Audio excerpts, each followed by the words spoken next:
A waitress with worn-out shoes slipped a folded napkin to a homeless-looking man sitting alone in the corner of a five-star restaurant.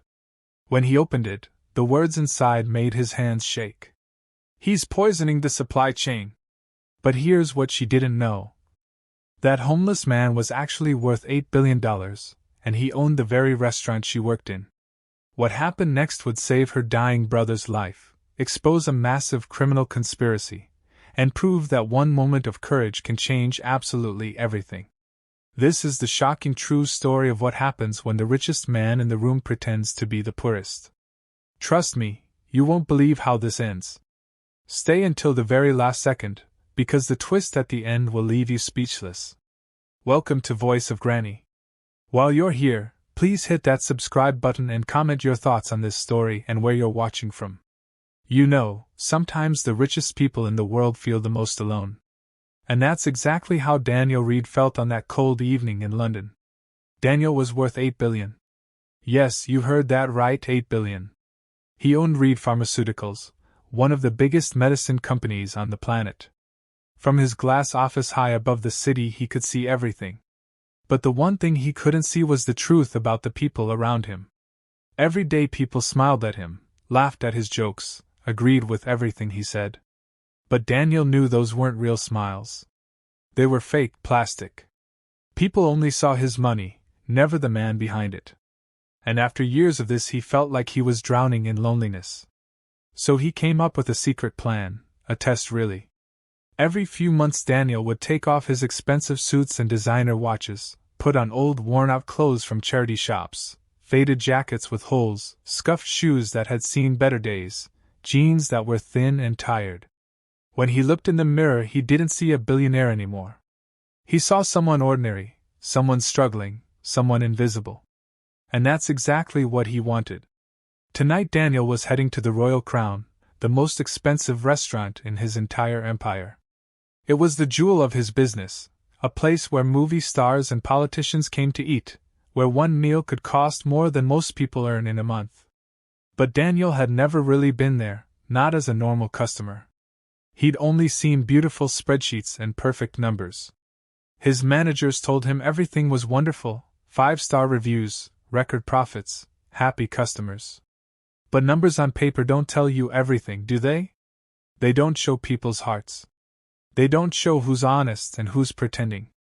So there he was, dressed like someone who could barely afford a bus ticket, pushing open the heavy golden doors of the Royal Crown. The warmth hit him first, then the smells, expensive wine, grilled meat, fresh flowers. Everything was perfect. Crystal chandeliers hung like frozen waterfalls. The carpet was so thick your feet sank into it. But the moment the hostess saw him her smile vanished. She looked him up and down with cold eyes, nose wrinkled like she smelled something bad. "Can I help you?" she asked, but her tone said, "You don't belong here." "Table for one, please," Daniel said quietly, voice tired and uncertain. The hostess hesitated, looked around at men in 1,000-pound suits and women in glittering jewelry, then back at Daniel in his charity shop jacket. "Do you have a reservation?" "No, is that a problem?" Her smile got tighter. "We're fully booked, but let me see what I can do." She tapped on her computer, taking forever, making it clear how difficult this was. Finally she looked up. "I can give you a table near the kitchen. It's all we have." Daniel knew exactly what that meant, the worst table in the house, the one they hide people they don't want seen. "That's fine," he said simply. As he followed her through the restaurant he felt eyes stabbing him. Conversation stopped. People judged. He could almost hear their thoughts. "What's someone like him doing here?" It hurt, even though he expected it, because deep inside he still remembered being young and poor, remembered what it felt like to be looked down on. The table was tiny, wobbly, tucked in a dark corner right by the swinging kitchen doors. Bang, open, shut. Noisy, uncomfortable, perfect. From here Daniel could watch everything. He saw waiters practically bowing to rich tables, saw the manager with slicked back hair and too tight suit laughing loudly with VIP guests, then turning away and snapping orders at young staff who jumped like scared rabbits. Daniel sighed. This was exactly what he feared. His restaurant was theater. Everyone acting, pretending. Kindness fake. Respect bought with money. Is this what I've built? He thought sadly. A place where humans are treated like objects? He'd been sitting there about 10 minutes when a young woman approached. Something about her was different.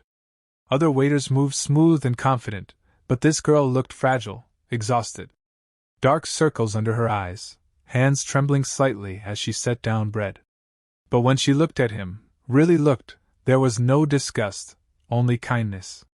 "Good evening, sir," she said softly. "My name is Lucy, and I'll be taking care of you tonight." Lucy. The name meant light, and in that dark corner she really was light. Daniel noticed her worn shoes, thin wrists, tiredness in her young face, and something shifted in his heart. This wasn't just a test anymore. This girl was real. In a restaurant full of fake smiles, her realness shone like a diamond.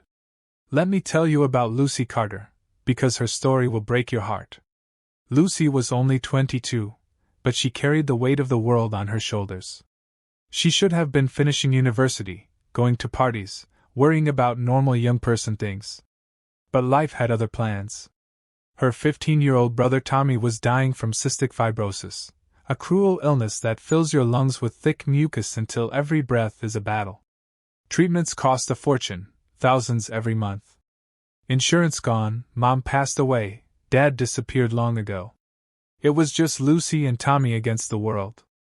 Every penny she earned, every tip, every skipped meal went to keeping Tommy alive.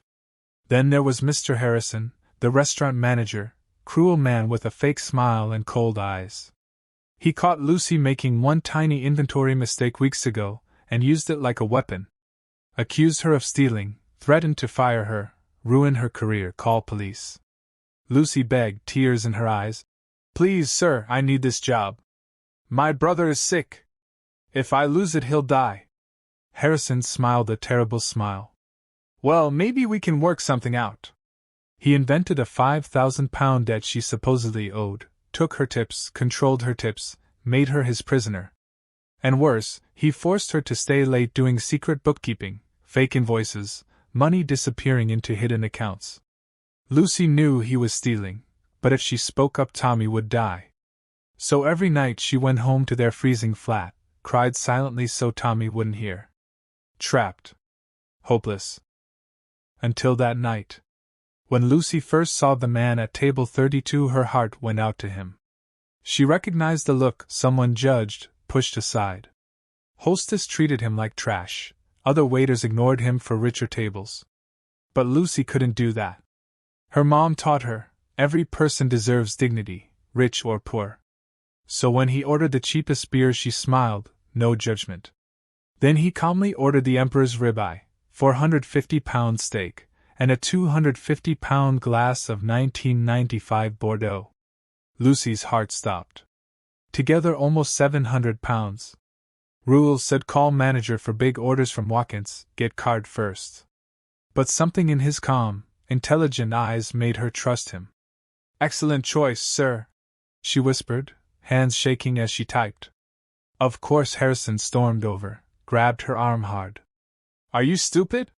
When he runs without paying, it comes from your wages, and with what you already owe me, you'll work free for 6 months. Lucy felt ice-cold fear. 6 months no money, Tommy's medicine? But she glanced at table 32. The man was watching, saw Harrison hurting her arm, gave the tiniest nod, like he understood. In that moment courage sparked inside Lucy. Have you ever been so desperate you'd risk everything on one crazy hope? That's where Lucy was. Throughout the evening the mysterious man ate slowly, asked gentle questions about her life, first customer who ever cared. When he paid in exact cash she knew he was no ordinary person. Restaurant closing, now or never. Heart pounding, Lucy wrote on a napkin. "They're watching you. The kitchen isn't safe. Check the files in Harrison's office. He's poisoning the supply chain." Hands shaking, she folded it tiny, burning in her pocket. When clearing his table she tried to slip the napkin, panicked, covered it again by mistake. "Wait!" His voice stopped her. Ice in her veins. Slowly she turned. He wasn't angry, just confused, almost disappointed. She'd failed. But Tommy's face flashed in her mind. With every ounce of courage she walked back, tilted the tray, let the napkins slide onto the table, whispered, "You forgot something," and walked away shaking. Daniel sat frozen. He'd seen her fear, her desperation. Waited till she vanished, then took the napkin, walked into the cold night. 2 blocks away under a street lamp he read the words that changed everything. "They're watching you. The kitchen isn't safe. Check the files in Harrison's office. He's poisoning the supply chain." This brave girl had risked everything to warn him. Daniel called Robert, his most trusted friend. "I need everything on Gerald Harrison, off the books, before sunrise." Then he went back that same night with an ex-MI6 agent, dressed as cleaners, broke into Harrison's office, found the safe, photographed ledgers, downloaded computers. What they discovered was horrifying. Harrison bought condemned, bacteria-filled meat from a closed slaughterhouse, served it at premium prices, funneled profits to a crime syndicate. Literally poisoning customers to get rich. And hidden videos showed him blackmailing Lucy, threatening Tommy's life. At 11 a.m. next day, Lucy walked in terrified for her shift. Suddenly Harrison's panicked voice. "Everyone stop!" 3 black cars outside. A man in perfect charcoal suit walked in, flanked by agents. Lucy's breath caught. It was him, table 32, but now he looked like a king. "Mr. Harrison," he said calmly, "my name is Daniel Reed. I own this restaurant, and I was here last night at the worst table you give people who don't matter." Harrison went gray. Daniel continued, "One person treated me with dignity. One person risked everything to do what's right." He looked straight at Lucy, eyes kind. They opened the hidden safe in front of Harrison, showed the evidence, the contaminated meat records, the blackmail videos. Harrison collapsed. FBI agents handcuffed him. Then Daniel turned to Lucy, voice gentle. "Your fake debt? Gone. I've created a medical trust fund. Tommy gets the best treatment for life. And I want you as director of employee welfare for my entire company, reporting only to me, so no one is ever exploited again." Lucy sobbed, years of fear pouring out. "Why me?" she whispered. Daniel knelt to her eye level. "Because when everyone else saw a poor man not worth respect, you saw a human being. Courage like yours is rarer than diamonds. People like you should lead." Today Lucy runs one of the most respected employee advocacy programs in the world. Tommy got his lung transplant and is thriving. Daniel still goes undercover sometimes, but now Lucy goes with him, making sure every person, rich or poor, is treated with dignity. Because in the end it's not money or power that matters, it's how we treat each other when no one's watching. And that, my friends, is the lesson worth remembering. The end.